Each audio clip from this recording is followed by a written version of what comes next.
মাম পানি যখন উনি চিন্তা করেছেন আজ থেকে 20-25 বছর আগে, তখন অ্যাকচুয়ালি পানি কেউ কিনে খাবে বাংলাদেশে, এটা একটু অস্বাভাবিক ছিল আরকি। HR business partnering can reduce unemployment situation. Academic plus professional, এটার যেন একটা চমৎকার ব্ল্যান্ডিং থাকে। অর্থাৎ টিচার পোলের মধ্যে যেন 50% একাডেমিশিয়ান, 50% প্রফেশনালদের সমন্বয়ে যেন এই জিনিসটা হয় আরকি। তাহলে প্র্যাকটিক্যাল এক্সপেরিয়েন্স গুলো আরো বেশি এখানে কাজে আসবে। দর্শক, লিড একাডেমির সৌজন্যে লিড HR টক উইথ মুরাদের আরও একটি ইনসাইটফুল এপিসোডে আপনাদের স্বাগতম। আপনারা জানেন এই এপিসোডটা আমরা সাজিয়ে থাকি HR professional, practitioner, management consultant, trainer এবং একাডেমিশিয়ানদের নিয়ে। তারই ধারাবাহিকতায় আজকে আমাদের মাঝে উপস্থিত আছেন মিস্টার জুয়েল রেজওয়ানি মিয়া, যিনি কর্মরত আছেন চিফ হিউম্যান রিসোর্স অফিসার অর্থাৎ CHRO হিসেবে পার্টেক্স স্টার গ্রুপে। সঞ্চালনায় আছে আমি Mohammad Murad Hossain, chief operating officer, Texas team group. দর্শক, চলুন আজকের অতিথির সাথে পরিচিত হয়ে নিই এবং জেনে নিই তার পেশাগত এবং ব্যক্তিগত জীবনের নানান অজানা দিক। জুয়েল ভাই, আসসালামু আলাইকুম। ওয়ালাইকুম সালাম, ধন্যবাদ। ধন্যবাদ আপনাকে যে এত ব্যস্ততার মাঝে সময় দিয়েছেন। তো চলুন আমরা আজকে একটু প্রফেশনাল এবং ব্যক্তিগত আলাপচারিতায় যাই। Thank you. Partex Star Group, এটার কি কি প্রোডাক্ট এবং সার্ভিস নিয়ে আপনারা কাজ করেন এবং গ্লোবাল ইকোনমিক্যাল সিচুয়েশন, বাংলাদেশের পলিটিক্যাল ট্রানজিশন সবকিছু মিলিয়ে প্রত্যেকটা ইন্ডাস্ট্রি মোরলেস বিভিন্ন চ্যালেঞ্জের মধ্য দিয়ে যাচ্ছে। তো আপনার পার্টেক্স স্টার গ্রুপের এখন কি ধরনের চ্যালেঞ্জ যাচ্ছে বা ওই ওভারঅল ইন্ডাস্ট্রিটাই, এবং সেখানে একজন CHRO হিসেবে আপনি কিভাবে ভূমিকা রাখছেন? জি, প্রথমেই আমি একটু পার্টেক্স স্টার গ্রুপ সম্পর্কে সংক্ষিপ্ত একটা ধারণা দিয়ে নিই। এটা MA হাশেম স্যার নামে উনি এটা প্রতিষ্ঠা করেছেন, এবং আমার লাইফে আমি যত কিংবদন্তি দেখেছি অ্যাকচুয়ালি উনি একজন কিংবদন্তি। কারণ এক জীবনে এতগুলো কর্মসংস্থানের ব্যবস্থা করা বা প্রতিষ্ঠান করা, এটা হিউজ একটা ব্যাপার।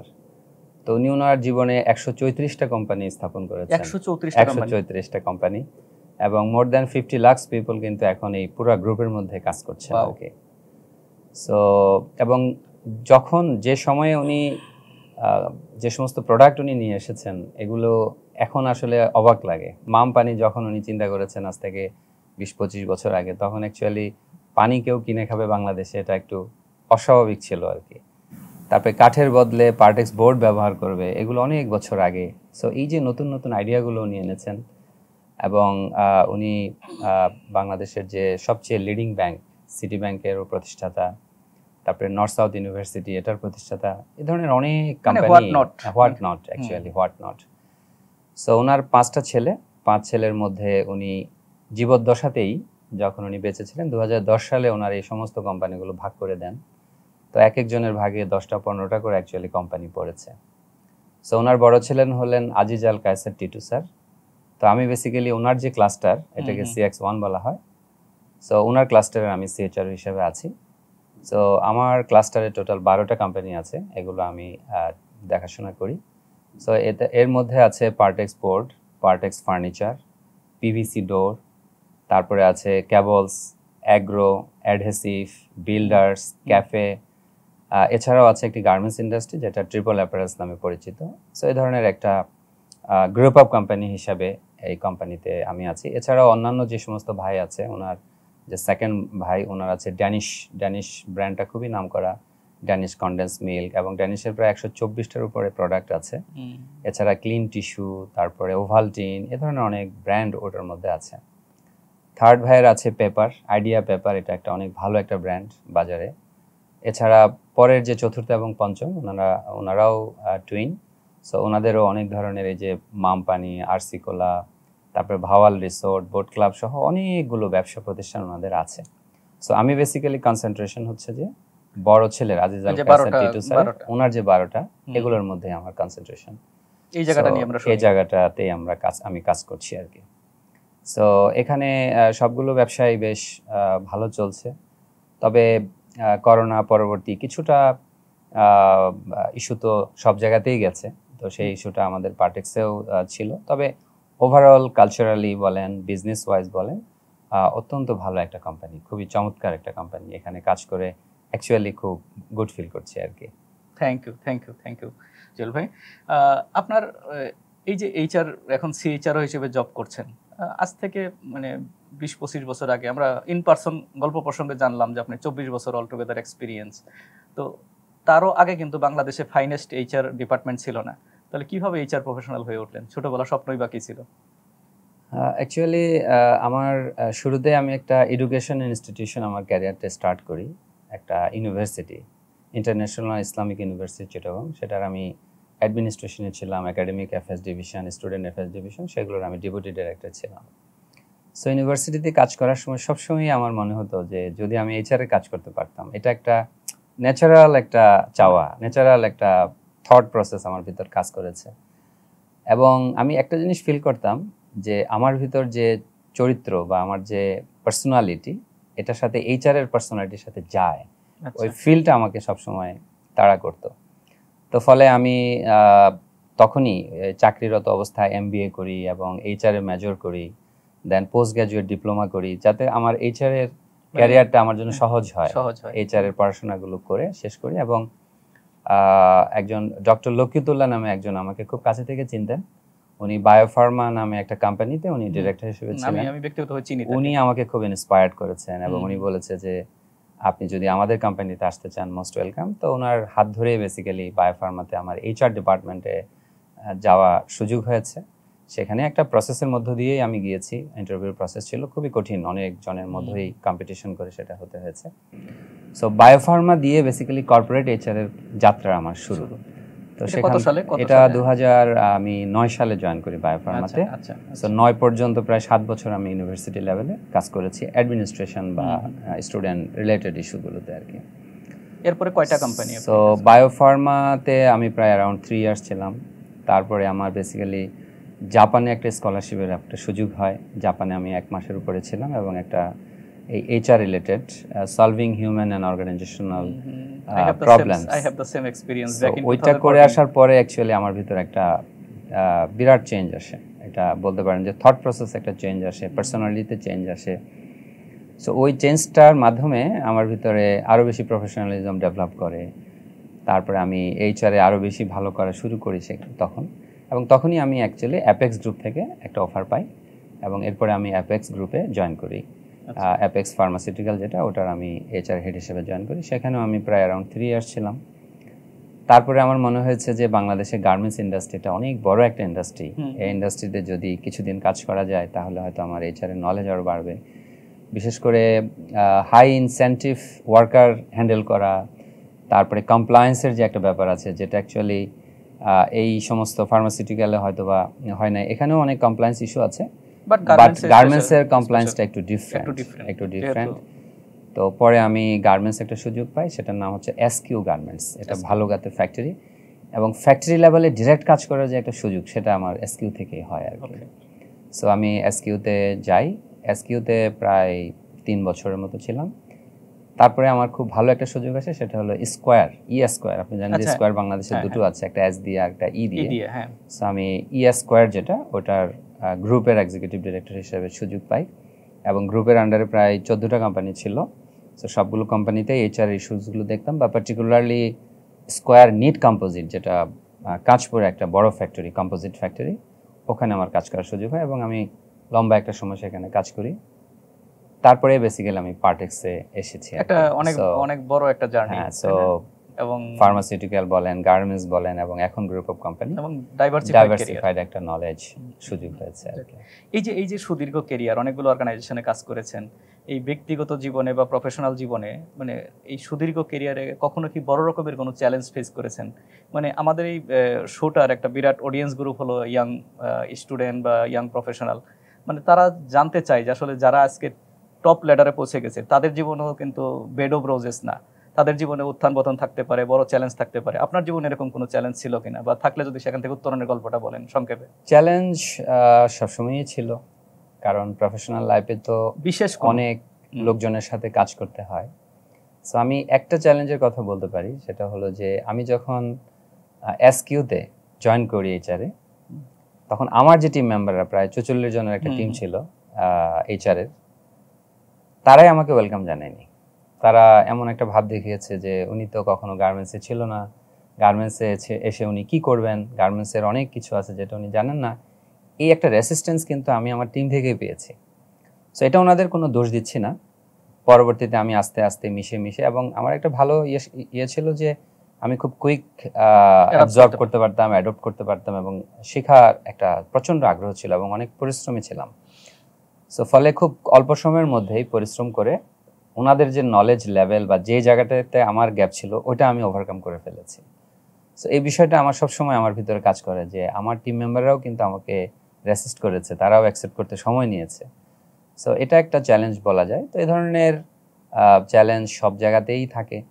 আর এইচআরে কাজ করতে গিয়ে আরেকটা চ্যালেঞ্জ আমি ফেস করেছি, সেটা হলো যে ধরেন কোনো একটা অর্গানাইজেশনে যখন আমি জয়েন করেছি, তখন যারা ওই অর্গানাইজেশনের অনেক পুরনো লোক, তাদের মধ্যে থেকে একটা রেসিস্ট্যান্স কিন্তু এসেছে। ওনাদের মনে হয়েছে যে হঠাৎ করে নতুন কোত্থেকে আসলো,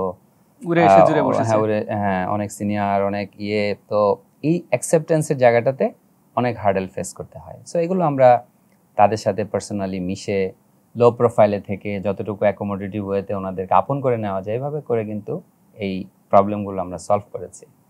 এবং ইটস আ কমন সিনারিও, কিন্তু অর্গানাইজেশনগুলোতে পুরানো একটা গ্রুপ অফ পিপল থাকে যারা আসলে নিউ কামারদেরকে সহজে অ্যাকসেপ্ট করতে চায় না। আর কিন্তু আমার একটা জিনিস সবচেয়ে অবাক লাগে যে কখনো তাদের জন্য কোনো হার্মফুল কথাবার্তা আচরণ কিছুই করে নাই, তারপরেও এই রেসিস্ট্যান্সটা কিন্তু এটা হিউম্যান সাইকোলজি প্রবাবলি।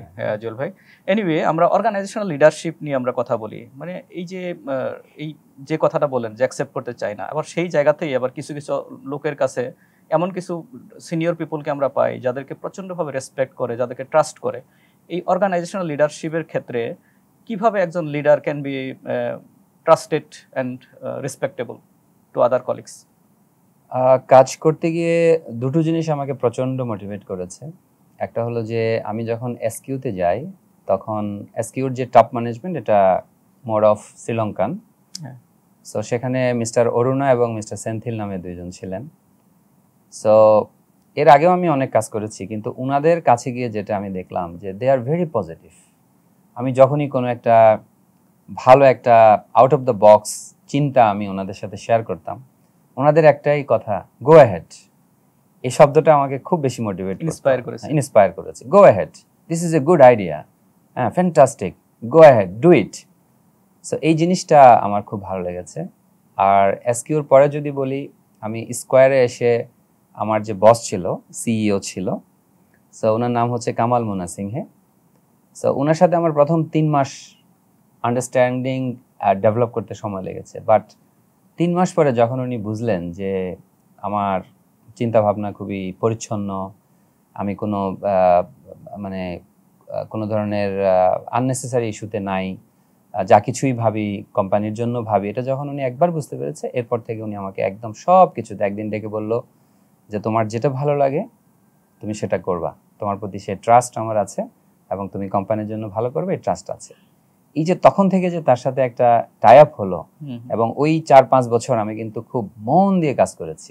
মানে কাজ করতে যে একটা ভয় থাকে না, দ্বিধা থাকে না, কি বলবে সিনিয়ররা, কোথায় আবার কি সমস্যা হবে, এটা ছিল না। সবসময় খুব উন্মুক্ত মনে কাজ করেছি। উনি বলেছে যে তোমার যদি মনে হয় আমাকে জানাতে হবে জানাবা, না জানালেও I will not mind. So এই ধরনের একটা স্পেস দেওয়াতেই কিন্তু গ্রো করার অনেক বেশি সুযোগ হয়েছে আর কি। ডাউন দ্য লেভেলে যদি বলি, মানে একজন সিনিয়র হিসেবে ডাউন দ্য লেভেলের কাছে কিভাবে যে দুটো জিনিস এবং রেসপেক্টেবল, যে দুটো জিনিস আমি এই ইনাদের কাছ থেকে পেয়েছি, ঠিক সেম জিনিস আমি আমার জুনিয়রদের সব সময় ক্যাসকেড ডাউন করতাম। সবাইকে বলতাম যে কোনো ভালো কাজ করেন, কোনো চিন্তা করবেন না, আমার গ্রিন সিগন্যাল আছে, এবং খুব মোটিভেট করতাম আমার টিম, মানে এম্পাওয়ার করতাম। ফলে আমার টিম থেকে এখন অনেকেই এইচআর হেড হয়েছে, অনেক বড় বড় প্রতিষ্ঠানের ফ্যাক্টরির এইচআর হেড হয়েছে। সেটা আমার খুব ভালো লাগে যে আমার টিমে যারা শুরু করেছিল তাদের ক্যারিয়ার, তারা এখন অনেকেই এসএমসির ফ্যাক্টরি হেড আমার সাথে, টিম গ্রুপের এইচআর ডিরেক্টর আমার সাথে কাজ করেছে, এসকিউর কয়েকটা ফ্যাক্টরির এইচআর এর যারা আছে তারা, ট্রিপল অ্যাপেলসের এইচআর হেড, এরকম আমি অনেকগুলো বলতে পারবো। তারা কিন্তু এখন খুব ভালো করেছে, এবং এটার পিছনে আমি মনে করি যে তাদেরকে যে উন্মুক্ত কাজ করার স্বাধীনতা দিয়েছিলাম, তাদেরকে এম্পাওয়ার করেছিলাম, এটা কিন্তু তাদের ক্যারিয়ার গ্রোথকে খুব বেশি ত্বরান্বিত করেছে। থ্যাংক ইউ জুয়েল ভাই। এইচআর কিন্তু এখনো অনেক অর্গানাইজেশনে এবং মেজরিটি অর্গানাইজেশনে এইচআরকে বলা হয় মানে support function department, not as a strategic role, but we people যে আমরা যারা এইচআর এর কাজ করেছি, আমরা বলি যে HR is a strategic business partner. How HR can become a truly business partner, strategic business partner, আপনার অপিনিয়ন যদি বলেন। এটা অ্যাকচুয়ালি খুব ইন্টারেস্টিং একটা জিনিস যে এইচআর বিপি, যেটা যে শব্দটা ওয়ার্ডলি এখন ভালো ভালো অর্গানাইজেশনের মধ্যে এগুলো আছে। সো আমি 2011 সালে যে জাপানে ট্রেনিংটা করে আসি, তারপরে 14 সালের দিকে আমার আরেকটা সুযোগ হয় ইউএসএ, পেনসিলভেনিয়া ইউনিভার্সিটিতে আরেকটা এইচআর এর একটা কোর্সের সুযোগ হয়। এবং খুবই ইন্টারেস্টিংলি সেই টপিকটা ছিল যে HR business partnering can reduce unemployment situation. HR business partnering can reduce unemployment situation. আচ্ছা, সো এটা ছিল টপিকস। তো খুব আগ্রহ নিয়ে আমি শুরু করি সেখানে। আমি ফিজিক্যালি গিয়েছি ইউএসএ। সো তখন যেটা জানলাম যে এইচআর অ্যাকচুয়ালি যদি স্ট্র্যাটেজিক লেভেলে খুব ভালো একটা রোল প্লে করে, তাহলে সেই অর্গানাইজেশনের growth is a must. Growth হবেই, এবং ডেফিনেটলি গ্রোথ হলে হিউম্যান রিসোর্স লাগবে, অনেক বেশি ম্যান পাওয়ারের ইনভলভমেন্টস লাগবে, কোম্পানি আস্তে আস্তে গ্রো করবে, এক্সপানশন হবে, লোকজন বেশি লাগবে, এবং এভাবে করে আনএমপ্লয়মেন্ট যে সিচুয়েশন সেটা আস্তে আস্তে কি হবে, রিডিউস হবে, এমপ্লয়মেন্ট সৃষ্টি হবে, নতুন নতুন বিজনেস ইউনিট বাড়বে। তো এক্ষেত্রে আমি যেটা বলতে পারি, যেমন স্কোয়ারে যখন আমি জয়েন করি তখন আমি 5,800 লোক নিয়ে যাত্রা শুরু করি। আমি যখন জয়েন করি তখন আমার এমপ্লয়ি সংখ্যা হচ্ছে 5,800। যখন 3 বছর 4 বছর পরে যখন আমি লিভ করি তখন 13,000 এমপ্লয়ি। এবং কোম্পানি 4-5টা নতুন নতুন কোম্পানি হয়েছে, অনেক ফ্যাসিলিটিস বেড়েছে, লাইন বেড়েছে, এক্সপানশন করেছে। তাহলে এই যে 5,800 থেকে যে 13,000 হলো, এখানে কিন্তু অনেক লোকের কর্মসংস্থান হয়েছে। এবং এটা একমাত্র সম্ভব হয়েছে এইচআর যখন স্ট্র্যাটেজিক লেভেলে এবং বিজনেস পার্টনার হিসেবে রিয়াল যে মানে ভূমিকাটা ওটা রাখতে পারলেই কিন্তু এ ধরনের হবে আর কি। আমরা অর্গানাইজেশনে আরেকটা টাইপ অফ পিপল দেখি যারা top performer, they are very talented, তাদের প্রোডাক্টিভিটি অনেক হাই, বাট একটু মানে কন্ট্রোলে থাকতে চায় না, মানে তারা একটু ডিসিপ্লিন মানতে চায় না। এই যে টার্গেট অ্যাচিভ হচ্ছে বাট বিহেভিয়ারাল পার্টে প্রবলেম, এই জাতীয় পিপলদের জন্য আপনার পরামর্শ কি? এটা রাইটলি বলেছেন, যারা একটু পারফর্মার, কোম্পানিতে ভালো করে, কন্ট্রিবিউটরি, তাদের মধ্যে আবার দেখা যায় যে এই অ্যাটিটিউডগত প্রবলেম, তাদের ভিতরে একটা অ্যারোগেন্সি ডেভেলপ করে। তারা মনে করে আমাকে ছাড়া তো এই কোম্পানি চলবে না, আমি যে কোনো সময় রিজাইন দিয়ে দিব, হ্যাঁ আমি চলে যাব, তারপরে স্যালারি বাড়ায় দিতে হবে, আমাকে প্রমোশন দিতে হবে, এই জাতীয় ইস্যুগুলো কিন্তু তাদের ভিতরে। এবং চেইন অফ যে ডিসিপ্লিনটা সেটা মানতে চায় না। তারপরে সিনিয়রদেরকে যে রেসপেক্টের জায়গাটা থেকে সমস্যা হচ্ছে তাদের মধ্যে অন্যান্যদের মধ্যে কনফ্লিক্ট হয়ে যাচ্ছে। সো এটা বলবো যে এই জায়গাটাতে অ্যাকচুয়ালি হোয়াট টু ডু, মানে পার্সোনাল লেভেলে কাউন্সেলিং করা, অথবা তাদেরকে নিয়ে অ্যাটিটিউডের উপর বা বিহেভিয়ারাল অ্যাসপেক্টে যদি কোচিং করা যায় তাহলেই কেবল এটা চেঞ্জ করা সম্ভব আর কি। এটা একটা ন্যাচারাল প্রবলেম এবং এটা খুবই মানে ফ্রিকোয়েন্টলি এটা দেখা যায়। তবে খুব কম মানুষ আছে যারা প্রচন্ড ভালো করার পরেও লো প্রোফাইলে থাকে এবং তাদের সৌজন্যতাবোধ আরো বেড়ে যায়, তারা আরো বেশি মানে ব্যবহারের দিক থেকে আরো বেশি ভালো হয়, এ ধরনেরও কিন্তু আছে। এবং এই গ্রুপ অফ পিপলটাই কিন্তু অর্গানাইজেশনাল ট্রু লিডারশিপে থাকে শেষ পর্যন্ত, সাস্টেইনেবল লিডারশিপ, তাদের ক্যারিয়ার গ্রোথ কিন্তু বেশি হয় রাদার দেন ওদের। ওরা কিন্তু কোনো এক সময় গিয়ে হোঁচট খায়। এক্স্যাক্টলি। তো সেজন্য আমি বলবো যে যারা অর্গানাইজেশনে ভালো পারফর্ম করার কারণে তাদের ভিতর যেন কোনো ধরনের অ্যারোগেন্সি, ওভার কনফিডেন্স এগুলো যেন গ্রো না করে, এগুলো কিন্তু আবার তাকে পিছিয়ে দিতে পারে যে কোনো সময়। এমপ্লয়ি এনগেজমেন্টের ব্যাপারটা আমরা দেখি অর্গানাইজেশনে যে বেশিরভাগ এমপ্লয়ির মানে body is here but mind is somewhere else, অর্থাৎ মানে ব্রেন অ্যান্ড মাইন্ড একসঙ্গে কাজ করে না। তো লম্বা সময় তারা থাকবে কি থাকবে না এই ব্যাপারে তারা নিজেই কনসার্ন। মানে কি ছোট ছোট কিছু অ্যাক্টিভিটিস আপনি কি বলতে পারেন যে এগুলো এমপ্লয়ি টিম বন্ডিং এর ক্ষেত্রে বা টিম বিল্ডিং এর ক্ষেত্রে কাজে লাগে? অ্যাকচুয়ালি মানে এখন যে পরিবেশটা চলে আসছে সোশ্যাল মিডিয়ার কারণে, ওয়ার্ক প্লেসে কিন্তু লোকজনের ডিফোকাসটা অনেক বেড়ে গেছে। এক্স্যাক্টলি। একটু সময় পেলেই মোবাইল ধরছে, ফেসবুকে ঢুকছে, ইউটিউবে ঢুকছে, আড্ডা, কথা বলা, বাইরে গিয়ে চা খাওয়া, এই ধরনের ইস্যুগুলোর কারণে কিন্তু ওয়ার্ক প্লেসের প্রোডাক্টিভিটি যেটা এটা অনেকাংশেই কমে যাচ্ছে। এবং ক্রিয়েটিভিটি যে জায়গাটা ওটাও কিন্তু আস্তে আস্তে একটু দেখা যাচ্ছে যে কমে যাচ্ছে। ট্রু। কারণ চিন্তা করার তো টাইম পাচ্ছে না, যখনই সে ফ্রি মোবাইলটা হাতে নিচ্ছে, ফেসবুকে সে ঢুকছে, নানা রকমের রাজনৈতিক, পলিটিক্যাল বিভিন্ন ইস্যু সে ইনভলভ হয়ে যাচ্ছে। এবং প্রচুর মিস ইনফরমেশন, ডিসইনফরমেশন ব্রেনের ভিতরে জাঙ্ক আকারে ঢুকছে। সো সবকিছু মিলিয়ে খুবই ডিফিকাল্ট। সো এটা থেকে উত্তরণের উপায় হলো যে কিছু রেস্ট্রিকশন, সুপারভিশনটা বাড়িয়ে দেওয়া, তাদের সাথে রিলেশনশিপ ডেভেলপ করা এবং বোঝানো। এছাড়া হলো যে টিম বিল্ডিং এর জন্য বেশ কিছু অ্যাক্টিভিটি করা যেতে পারে। তারপরে বিভিন্ন গ্রুপ ডিসকাশন করা যেতে পারে, রিসার্চ ওয়ার্ক করা যেতে পারে, এগুলোর মাধ্যমে যদি সবাইকে একটু এঙ্গেজ রাখা যায় আর কি। আর বিভিন্ন অ্যাসাইনমেন্ট দিয়ে সেই অ্যাসাইনমেন্টের টাইমলাইন দেওয়া, সেটা সময় মতো ডেলিভারি করা, এ ধরনের করে একটু এঙ্গেজমেন্টের মধ্যে রাখলেই প্রোডাক্টিভিটিটা হয়তো পাওয়া যাবে আর কি। এক্ষেত্রে সুপারভাইজারদের দায়িত্বটা অনেক বেশি বেড়ে গেছে এখন, আমি মনে করি আর কি। এক্স্যাক্টলি বাংলাদেশে প্রফেশনাল এডুকেশনের জন্য, স্পেশালি যদি হিউম্যান রিসোর্স ডিপার্টমেন্টের ক্ষেত্রে বলা হয়, একাডেমিক পড়াশোনার পাশাপাশি প্রফেশনাল একটা পিজিডিএইচআর, আপনি আপনার নিজেও একাডেমিক ব্যাকগ্রাউন্ডের ক্ষেত্রে বললেন, post graduate diploma in human resource management, বাংলাদেশে কনভেনশনাল যে পিজিডিএইচআরএম গুলো আছে বিভিন্ন প্রতিষ্ঠান প্রোভাইড করছে, এই ব্যাপারে আপনার মূল্যায়ন কি? আর আপনার জ্ঞাতার্থে বা দর্শকদের জ্ঞাতার্থে জানাচ্ছি, lead academy going to launch post graduate diploma in human resource management, মানে একটা ইউনিক প্রোডাক্ট হিসেবে, যেটা কনভেনশনাল থেকে একটু ব্যতিক্রম। তো এই ব্যাপারে আপনি যদি কিছু বলেন। আমি পোস্ট গ্রাজুয়েট ডিপ্লোমা করেছি বিআইএম থেকে, বাংলাদেশ ইনস্টিটিউট অফ ম্যানেজমেন্ট, এবং এখনো পর্যন্ত এটাই বাংলাদেশে লিডিং 1 বছরের একটা কোর্স, এবং টিচার্স থেকে শুরু করে কারিকুলামটা অনেক ভালো। কিন্তু প্রবলেম হয়ে গেছে, এটা অ্যাকচুয়ালি যুগের সাথে সাথে এটা পরিবর্তন হয়নি, অ্যাডজাস্টেবল হয়নি।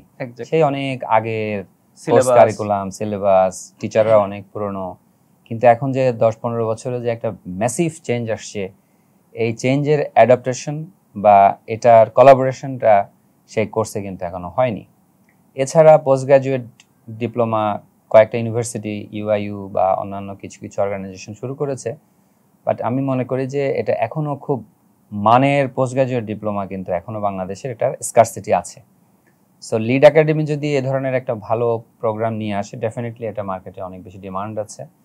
তবে আমার একটা পরামর্শ থাকবে, সেটা হলো যে একাডেমিক প্লাস প্রফেশনাল, এটার যেন একটা চমৎকার ব্ল্যান্ডিং থাকে, অর্থাৎ টিচার পোলের মধ্যে যেন 50% একাডেমিশিয়ান, 50% প্রফেশনালদের সমন্বয়ে যেন এই জিনিসটা হয় আর কি। তাহলে প্র্যাকটিক্যাল এক্সপিরিয়েন্সগুলো আরো বেশি এখানে কাজে আসবে, ইনক্লুশনটা। Thank you. লিড একাডেমির অথরিটি নিশ্চয়ই এটা শুনবেন এবং অ্যাকোমোডেট করার চেষ্টা করবেন।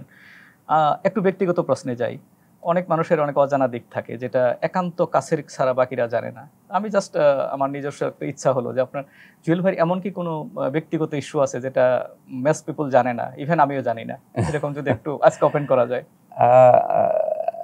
না, একটা যেটা হচ্ছে যে 2016 সালে যখন আমি এসকিউ লিভ করি, তখন আমার মধ্যে মনে হয়েছিল যে আসলে চাকরির পাশাপাশি একটা কিছু থাকা ভালো হবে, এবং 2016 সালে আমি সেই চিন্তা থেকে মার্লিন নামে একটা কোম্পানি লঞ্চ করি, মার্লিন ট্যুরস অ্যান্ড ট্রাভেলস।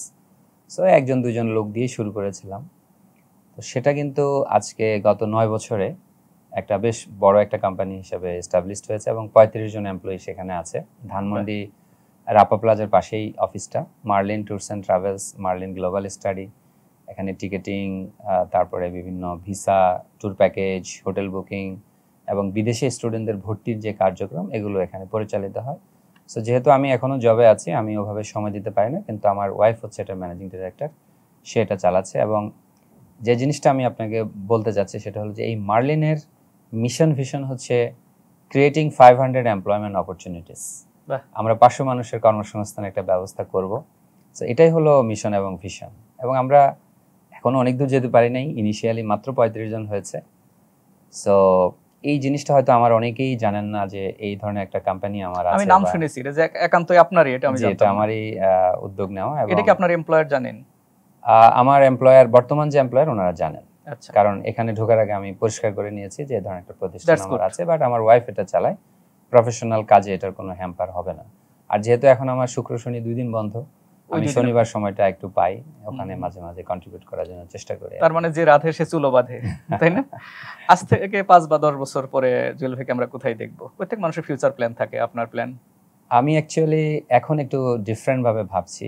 একসময় চিন্তা ছিল যে এইচআর আরো অনেক বড় ক্যারিয়ার করব, কিন্তু আমি ভাবছি যে 2026 সালে হয়তো আমার প্রফেশনাল ক্যারিয়ারের এন্ড আপ করে আমি মার্লিনে ফুল টাইম চলে আসবো, যেহেতু একটা বড় স্বপ্ন আছে মার্লিনে 500 মানুষের কর্মসংস্থানের জন্য। সো অ্যাকচুয়ালি 5 বছর পরে হয়তো আপনি দেখবেন যে মার্লিনের 500 মানুষের কর্মসংস্থান হয়েছে, এবং সেই মার্লিনে আমি অ্যাক্টিভলি আছি আর কি। দোয়া করি তাই যেন হয় এটাই। আমাদের এই যে lead HR talk with Murad, এই শোটির বিরাট একটা অডিয়েন্স গ্রুপ হলো গ্রাজুয়েটিং স্টুডেন্টস এবং এই young professional 0 to 5 years experience এই গ্রুপটা। আজকের এপিসোড দেখার পর অনেকেই হয়তো একজন জুয়েল ভাই হয়ে উঠতে চাইবেন। তাদের জন্য আপকামিং যে বিভিন্ন challenge, artificial intelligence, tech savvy এগুলোর বিভিন্ন ইস্যুতে আপনার পরামর্শ কি থাকবে তাদের জন্য? আমার পরামর্শ হচ্ছে অ্যাকচুয়ালি ইদানিংকালে আমি যেটা ফেস করছি, আমার টিমে তো অনেক ইয়াং আমার টিম মেম্বাররাও আছেন। সো ইদানিংকালে যারা ইয়াং নতুন নতুন HR প্রফেশনাল হিসেবে কাজ করছে বিভিন্ন অর্গানাইজেশনে, তাদের মাঝে একটা, আমরা যেমন আমাদের সিনিয়রদেরকে অনেক রেসপেক্ট করি, অনেক রেসপেক্ট করি, তাদের কথা, তাদের একটা পরামর্শ শুনতে চাই, তাদের সাহচর্য পেতে চাই, তাদের সাথে মিশতে চাই জ্ঞান অর্জন করার জন্য। এই জায়গাটাতে একটু ঘাটতি আছে বর্তমানে। যারা মানে 4-5 বছর হয়েছে বা 2-3 বছর হয়েছে বিভিন্ন ভালো ভালো প্রাইভেট ইউনিভার্সিটি থেকে যারা পাশ করেছে, তাদের মধ্যে একটা খুব ওভার কনফিডেন্স কাজ করে। তারা ভাবে যে সিনিয়রদের কাছ থেকে কী শেখার আছে, আমি তো সবই জানি, আমি অনেক সুন্দর ইংলিশ বলতে পারি, সো আমার নলেজ অনেক বেশি, আমি ভালো ইউনিভার্সিটি থেকে পড়ে আসছি। ফলে তাদের মধ্যে সিনিয়রদের প্রতি শ্রদ্ধাবোধ, রেসপেক্ট বা তাদের কাছ থেকে কিছু শেখার যে একটা পার্সোনালিটি, ওই জায়গাটাতে আমি একটু ঘাটতি দেখতে পাচ্ছি। সো এখানে আমি সবাইকে বলবো যে অ্যাকচুয়ালি শিখতে হবে, সিনিয়রদের কাছ থেকে শিখতে হবে। সিনিয়রদের সাথে যত বেশি কোলাবোরেটিভ থাকা যায়, তাদের সাথে মিশে যত বেশি শেখা যায়, আসলে পুঁথিগত বিদ্যা দিয়ে তো সব কিছু হবে না, এক্সপিরিয়েন্স বইয়ে থাকে না। হ্যাঁ, সুতরাং আমরা যে over a period of time 24 years এক্সপিরিয়েন্সের কারণে যেগুলো ঠেকে ঠেকে শিখেছি, সেটা কিন্তু সে সরাসরি আমাদের সাথে যদি গুড রিলেশনশিপের মাধ্যমে বা শেখার আগ্রহটা আমরা যদি দেখতে পাই, তখন কিন্তু আমরা সেটা শেখাতে পারি অবশ্যই। কিন্তু যদি দেখি যে সে তো ড্যাম স্মার্ট, সে শিখতেই চাচ্ছে না, সে আমার থেকেও বেশি জানে, এমন একটা ভাব, তাহলে কিন্তু তারকে শেখানোর আর সুযোগটা হবে না, ওই পরিবেশটা হবে না। তো এই জন্য আমি ইয়াংদের ক্ষেত্রে বলবো যে এই জায়গাটাতে ওপেন থাকা উচিত, সিনিয়রদের কাছ থেকে যত বেশি শেখা যায় সে ধরনের একটা অ্যাটিটিউড, মনোভাব নিয়ে তাদের সাথে মেশা উচিত। ধন্যবাদ। একটা ব্যতিক্রমী দিয়েছেন, অ্যাডভাইস দিয়েছেন জুনিয়রদের জন্য। Lead HR talk with Murad, এটা লিড একাডেমির সৌজন্যে একান্ত একটা ভলান্টারি উদ্যোগ। এখানে কোনো ধরনের ফাইন্যান্সিয়াল মানে নন প্রফিট একটা প্রজেক্ট। তো এই যে এক্সপিরিয়েন্স পিপুলকে নিয়ে এসে তাদের মুখ থেকে তাদের অভিজ্ঞতার গল্পটা দর্শককে শোনানোর ব্যবস্থা করা, তো এই উদ্যোগটাকে আপনি কিভাবে দেখেন? দিস ইজ ফ্যাবিউলাস, ফ্যান্টাস্টিক একটা উদ্যোগ, খুবই ভালো। কারণ এই মানে নলেজ শেয়ারিংয়ের মাধ্যমে কিন্তু টোটাল HR কমিউনিটির একটা বিরাট উপকার হবে। সো এটাকে আমি ওয়েলকাম জানাই এবং আমি খুবই ধন্যবাদ যে জানাচ্ছি এ ধরনের একটা সুন্দর উদ্যোগের জন্য। ধন্যবাদ জুয়েল ভাই। দেখতে দেখতে আজকের এপিসোডের একেবারে শেষ পর্যায়ে আমরা চলে এসেছি। অন্য কোনো দিন হয়তো আবার আমরা একসঙ্গে বসবো এবং কথা বলবো প্রফেশনাল। আপনার শত ব্যস্ততার মাঝে আপনি যে সময় দিয়েছেন, আপনাকে অসংখ্য ধন্যবাদ। আপনাকে অসংখ্য ধন্যবাদ। Thank you very much Murad ভাই। দর্শক, দেখতে দেখতে আজকের এপিসোডের একেবারে শেষ পর্যায়ে আমরা চলে এসেছি। অন্য কোনো এপিসোডে ভিন্ন কোনো অতিথিকে নিয়ে আবারও আপনাদের সামনে হাজির হব। সেই পর্যন্ত সবাই ভালো থাকুন, সুস্থ থাকুন, বিকশিত জীবনের সাথেই থাকুন। Watch lead HR talk with Murad and stay tuned with lead academy.